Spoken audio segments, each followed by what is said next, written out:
इसको कहते हैं बल्लेबाजी।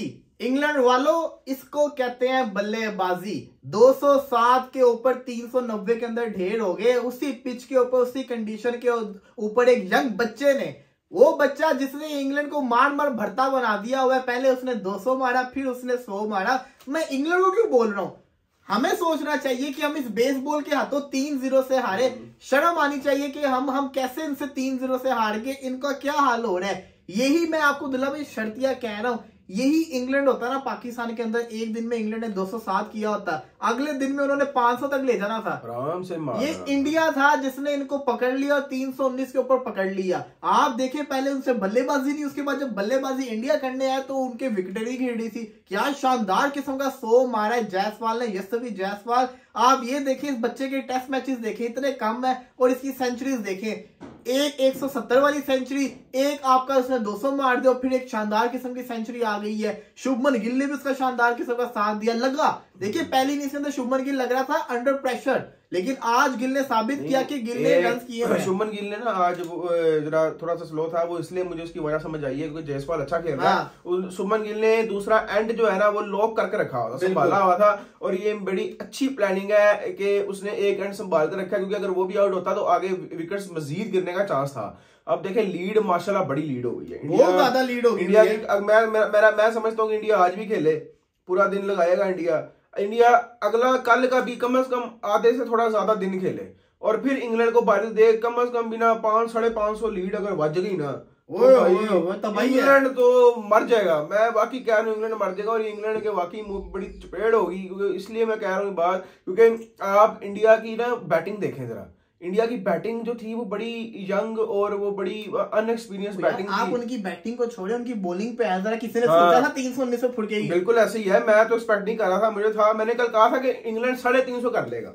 मुझे इंग्लैंड से इतनी उम्मीद थी कि इंग्लैंड 350 कर लेता, आराम से हो रहा था 350 तो। वो नजर आ रहा था ना यार। सबको छोड़ो, उनकी बिग गन्स नहीं चल रही यार। उनका मेन बॉलर अश्विन भी नहीं था और उसकी इन्होंने वो कंकशन भी अलाउ नहीं की कि उसकी जगह पे कोई प्लेयर आके उनकी जगह बॉलिंग कर लेता। ये भी नहीं किया। उसके बावजूद 4 बॉलर उनके थे, सिराज, कुलदीप, बुमराह। वही नहीं मार, बुमराह ने 9वीं दफा आउट कर दिया जो रूट को। जो रूट जैसा बल्लेबाज देखे ना, जो रूट बेस्ट, जोनी बेस्ट हो गए, फिर ये बड़े बड़े नाम इंग्लैंड के तो चल ही नहीं रहे इस पूरी सीरीज में। मैं तो हैरान हूं कि ये क्या लेने आए हैं और अभी तक इनकी रिप्लेसमेंट्स भी नहीं की जा रही। इंग्लैंड मुझे नहीं समझ आती कि इतना क्यों एक प्लेयर्स के पीछे लगा रहता है, लेकिन मैं यकीन करें बड़ा डिसअपॉइंट हुआ हूं। उसके अलावा 350 मुझे था कि उम्मीद थी कि इंग्लैंड 350 पे होता, क्योंकि अगर इंग्लैंड 350 से ऊपर करता ना तो मैच का ना जरा इंटरेस्टिंग होता और मजा आता।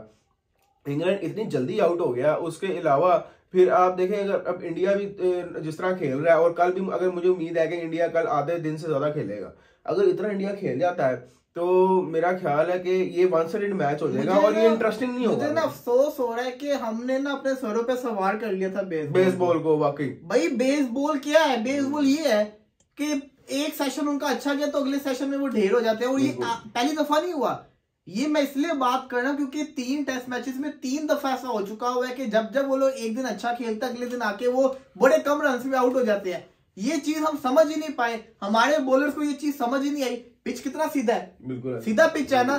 सेम पिच से पाकिस्तान के भी क्यों नहीं बॉलर से विकेट ली जा रही थी? उनके बॉलर भी विकेट लेते हैं, ये भी लेते हैं। बेशक पिच सीधा है लेकिन हमसे भी उतना स्कोर नहीं हुआ अपने सीधे पिच पे जितना हमें इंग्लैंड ने धो दिया था। हाँ। ठीक है, अब देखें इंडिया ने बेशक पिच सीधा जैसा भी है, लेकिन इंडिया इस पिच का प्रॉपर फायदा इंग्लैंड से ज्यादा उठाया है। और बेसबॉल नाम नेहाद बेसबॉल जो है वो इंग्लैंड खेलता है, लेकिन आप देखें यहाँ पे कि जो सही बेसबॉल है वो इंडिया ने भी खेली है। इंडिया ने आपको पहली इनिंग में कितना मारा है, अब इंडिया ने आज भी कितना मारा। उनकी जो उनकी इंडिया की जो बेसबॉल है ना, वो बेसबॉल तेज वाली नहीं है। वो बेसबॉल है कि आपको मधोल दे। वो बेसबॉल वो अपने तरीके से खेलते हैं। उनका एक बंदा तेज खेलेगा और एक स्लो खेलेगा। आज क्या हुआ, रोहित शर्मा तेज खेले थे, जायसवाल जैसा लड़का स्लो खेल रहा था स्टार्टिंग के अंदर। बिल्कुल ऐसे ही है। इंग्लैंड की एक चीज भूल जाता है, इंग्लैंड क्या करता है, इंग्लैंड के सारे प्लेयर्स बेसबॉल तेज खेल रहे हैं।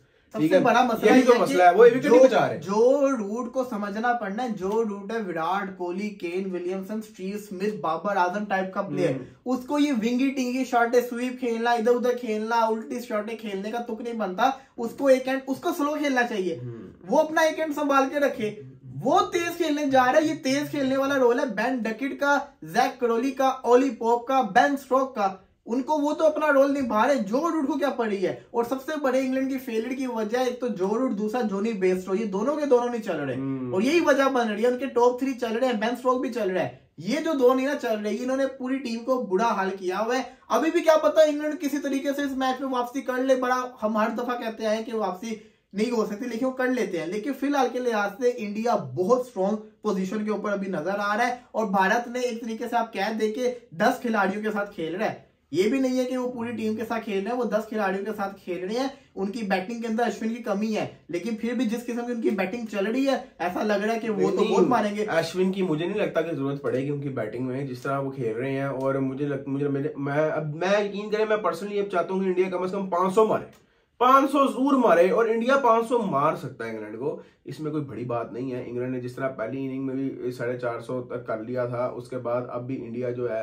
वो 550, मुझे उम्मीद पूरी है कि 500 मार। जायसवाल की आप क्वालिटी ये देखें कि उसने पहले टेस्ट मैच की पहली इनिंग्स में 80 मारा, उसके बाद अगले टेस्ट मैच के अंदर उसने 200 मारा पहली इनिंग्स के अंदर। इस दफा सेकंड इनिंग्स के अंदर उसने सेंचुरी मार दी हुई है। तो जायसवाल जो उनका लड़का है ना, वो सच्ची में आप माने पूरी दुनिया को मानना चाहिए कि वो प्लेयर में बात तो है, दम तो है, क्लासिकल प्लेयर है वो, बड़ा शानदार अच्छा लग रहा है वो। यानी कि वो ना वो जो है ना लगातार उसकी परफॉर्मेंस आ रही है। शुभमन गिल का क्या होता है आजकल, उसका जो फॉर्म हुई पड़ी है 20 मैचेस में 2 मैचेस ऐसे होते हैं जो उसकी परफॉर्मेंस वाली होती है। लेकिन जायसवाल को देखें तो वो हर दूसरे तीसरे मैच के बाद उसकी परफॉर्मेंस आ रही है। और इस तरह का प्लेयर जो होता है बड़ा जबरदस्त प्लेयर होता है, जो अपनी परफॉर्मेंस लगातार आपको करके दिखाए। तो इसमें मैं दाद दूंगा और बड़ा जबरदस्त मैं समझता हूँ कि जायसवाल खेला है और शुभमन गिल भी अच्छा साथ निभा रहा है उसका वैसे। और इंग्लैंड को अगर आप गौर से देखें ना, इंग्लैंड का बिहेवियर, रोहित शर्मा की विकेट के बाद जो पार्टनरशिप लगी है उसके बाद वो बड़े डाउन नजर आ रहे थे। इंग्लैंड वाले भी जैसे मुरझा गए हों, ये बड़ा कम देखने को मिलता है। उसका क्रेडिट जाएगा इनके बल्लेबाजों को। लेकिन मैं चाहूंगा जरा आप इनकी बॉलिंग के ऊपर बात करें। विदाउट अश्विन, बल्लेबाजी की हमने जायसवाल की तारीफें कर दी, 207 और 319। मोहम्मद सिराज 4 विकेट्स, कुलदीप यादव बड़ी विकेट्स निकाल के गया, बुमराह जो रूट को आउट कर रहा है, फिर जडेजा ने सबको, बेन स्ट्रोक को पकड़ लिया, बाकियों को पकड़ लिया। कैसी बॉलिंग लगी इंडिया की, शानदार किस्म की जो उन्होंने बॉलिंग करके दिखाई है। कैसी देखें ना, देखें मोहम्मद सिराज ने 4 विकेट्स निकाले हैं, कुलदीप यादव ने 2 विकेट्स, यानी कि 2-2 विकेट्स भी बांटी गई। एक आपके बुमराह ने निकाली, वो भी बड़ी इंपॉर्टेंट विकेट थी जिस तरह आउट किया गया। तो 4 विकेट मोहम्मद सिराज ने ली हैं। तो देखा जाए तो पिच जो है वो ये वाली मोस्टली फास्ट बॉलर को सूट कर रही है। और लेकिन फिर भी इंग्लैंड के फास्ट बॉलर बड़े अच्छे हैं और उनसे जो है वो उस तरीके से आउट नहीं होता। उन्होंने अच्छी बल्लेबाजी करके दिखाई ना उनकी तरफ। आप देखें आज तो एंडरसन को एक ओवर के अंदर 6-4 भी मार दिया था जायसवाल ने। अभी आप ये देखें कि अभी तो जब इनके इंडिया के नीचे वाले जो बल्लेबाज हैं वो जब आके तेज खेलेंगे, अभी तो जिस बड़े तरीके से खेल रहे हैं ना इंडिया की, मैं स्ट्रेटेजी आपको बता दूं इंडिया की सोच के साथ खेल रहा है। आप लोगों को फील हो रहा होगा इंडिया थोड़ा जिसको कहते हैं ना रन रेट के लिहाज से देखा जाए थोड़ा स्लो है। उसकी वजह क्या है? देखिए इंडिया के माइंड के अंदर एक चीज है, इंडिया के माइंड के अंदर एक चीज है कि अगर हमने इंग्लैंड को आज वैसे तेज खेल के भी उनको टारगेट दे दिया और 2 दिन हो तो इंग्लैंड जो है ना वो 2 दिन के अंदर ज्यादा खतरनाक है। इंडिया के माइंड के अंदर ये चीज है कि इंडिया चाहता है कि जितना कम टाइम इनको दिया जाए उतना अच्छा है, क्योंकि जितना कम टाइम होगा उतना ये तेज खेलेंगे और उतने के अंदर इनके आउट होने के ज्यादा चांसेस होंगे, क्योंकि इंडिया चाहता है किसी भी तरीके से इस मैच को जीतना है। तो और इंग्लैंड की भी यही सोच होती है। इंग्लैंड जो है ना वो ड्रॉ की तरफ नहीं जाता। अगर इंग्लैंड को कम टाइम में ज्यादा रन आप देंगे ना तो इंग्लैंड तेज खेलेगा, वही ना, तेज खेलने में आउट। यही तो सारी बात है और वही इंडिया चाह रहा है कि उन्होंने आज का दिन निकाला, कल का दिन भी वो मेरा ख्याल है कि 2 सेशन निकाल लेंगे। उसके बाद जिसको कहते हैं ना 4 सेशन पीछे बचेंगे टेस्ट मैच के, उसके अंदर इंग्लैंड को बल्लेबाजी मिलनी है। और इंग्लैंड ऐसी टीम है वो बड़ा तेज खेल के क्या पता करीब तक भी चली जाए और क्या पता वो 200-150 के ऊपर आउट भी हो जाए, क्योंकि चौथे 5वें दिन पिच बड़ा खतरनाक होगा। लेकिन फिर भी मेरा ख्याल है कि इंडिया को 500 जरूर मारना चाहिए। 500 लगेगा ना, यकीन करें 500 का टारगेट इंतहाई मजेदार होगा और ये फिर मैच देने का मजा भी आएगा जब इंग्लैंड 500 की तरफ चेस करने जाएगा। तो मेरा ख्याल है कि 500 होना चाहिए और इंडिया में ये कैपेसिटी है, वो इतना दम है कि वो 500 मार सकते हैं।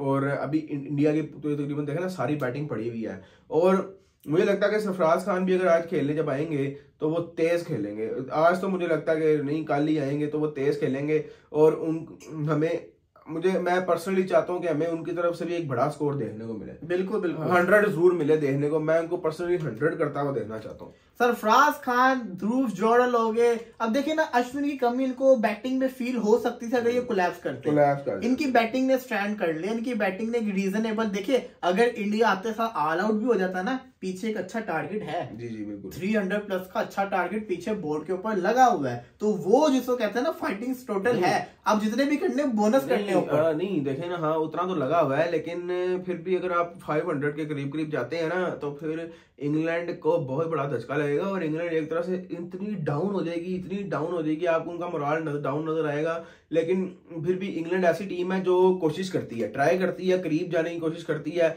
और मैं बस चाहता हूं कि इस मैच का ना मजा आना चाहिए। अगर 450 500 बहुत इंटरेस्टिंग होने वाला, 450 से 500 के दरमियान जाके इंडिया डिक्लेयर कर दे या ऑल आउट हो जाए, तो इंडिया फिर इंग्लैंड जिस तरह खेलेगा ना, वो फिर देखने वाला होगा, मजा आएगा, बहुत हैवी मजा आने वाला है। ये आपको बेइंतहा मजा आएगा। विश करते हैं कि रविचंद्रन अश्विन की जो वालिदा है, मदर है, वो जल्द अज जल्द ठीक हो जाए, क्योंकि ऐसे जिस तरह वो इमरजेंसी में छोड़ के गया है, कंडीशन थोड़ी सीरियस ही लग रही है, तो दुआई कर सकते हैं।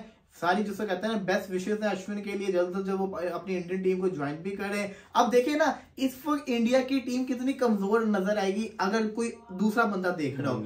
ना कोहली है, ना आपका राहुल है, ना जिसको कहते हैं ना आपका अश्विन भी चला गया हुआ, तो मतलब अश्विन तो इस टीम की जान थी बॉलिंग की। हर कोई इंडियन टीम में अपना पार्ट जो है, अपनी परफॉर्मेंस इतनी बेस्ट दे रहा है कि ये चीज फील नहीं होती है भाई। इनकी बॉलिंग बहुत शानदार है, फील ही नहीं होती। हाँ बॉलिंग, और ये तो बात है, इंडिया शुरू से ही बॉलिंग में मार सबसे बड़ी चीज मैं कब से कहता आ रहा हूँ, इंडिया की जो टेस्ट की ताकत है ना, वो इनके 3 स्पिनर जो कि ऑलराउंडर है, जडेजा, अश्विन, अक्षर। ये वाला मैच ना अक्षर खेल रहा है, अश्विन वैसे ही बाहर हो गया, खाली जडेजा है। उसके बावजूद इंग्लैंड इनको जिसको कहते हैं ना पकड़ नहीं पा रहा, कि उनके पास हर चीज का तो स्पेशलिस्ट है। अब देखो ना, कुलदीप ही नहीं मान, कुलदीप क्या आउटस्टैंडिंग बॉलिंग करता है, कैसे क्रूशियल टाइम के ऊपर आके विकेट निकाल जाता है कुलदीप यादव।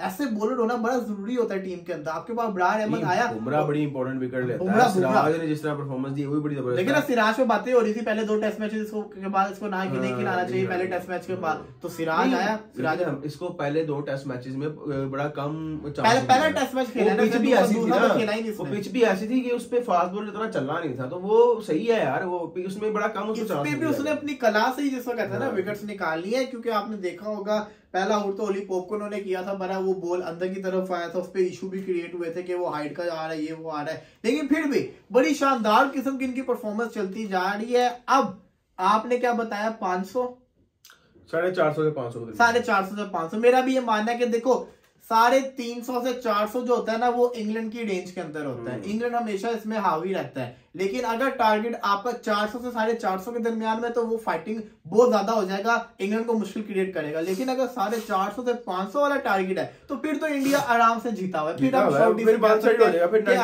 हो जाएगा। लेकिन जैसे हमने देखा कि इंग्लैंड कल गया, आज आते साथ कोलैप्स हो गया, ये इंडिया के साथ भी हो सकता है, ये कल इंडिया के साथ भी हो सकता है। क्योंकि जब आप एक दिन के गैप के बाद आते हो, बेन डकेट ने आज अपने 150 पूरा किया, वो जब तक खेल रहा था बड़ा शानदार खेल रहे थे, इंग्लैंड की रन से चल रहे थे, लेकिन डकेट आउट हुए तो उनकी लाइन लग के रह गई थी। तो वो वाला जो काम अब इंडिया के साथ ऐसा ना हो जाए कि कल आते साथ ऐसा कहते हैं ना सारी टीम एकदम से 50-60 के ऊपर आउट हो जाए, क्योंकि हो भी सकते हैं, क्योंकि फ्रेश आप आते हैं, आपकी आई सेट नहीं होती, दोबारा से आपको टाइम लगता है सेट होने में, उसके दौरान आपकी विकेट गिर जाती है। तो ये बड़ा इंपॉर्टेंट पीरियड होगा कल के आते साथ ही। पहले आपके 15 ओवर बड़े इंपॉर्टेंट हो गए, अगर आपने वो निकाल लिया तो फिर ये लोग मार भरता बना देंगे। ये टेस्ट मैच हमने कहा था इंग्लैंड जीतेगा, अभी भी कायम है इस चीज के ऊपर। यार ये देखते हैं टारगेट बताएगा कि कौन किस तरह जीतेगा, टारगेट बताएगा। तो लेट्स सी, देखते हैं फिर क्या होता है। फिलहाल हम यहाँ से निकल रहे कजाफी स्टेडियम के लिए, पीएसएल की ओपनिंग है, तो पीएसएल की ओपनिंग देखेंगे। लाहौर कलंदर वर्सेस इस्लामाबाद यूनाइटेड का मैच है, तो वहां से अगर हमें नेटवर्क मिला तो जरूर आपके साथ भी जुड़ जाएंगे। तब तक के लिए इजाजत दीजिए।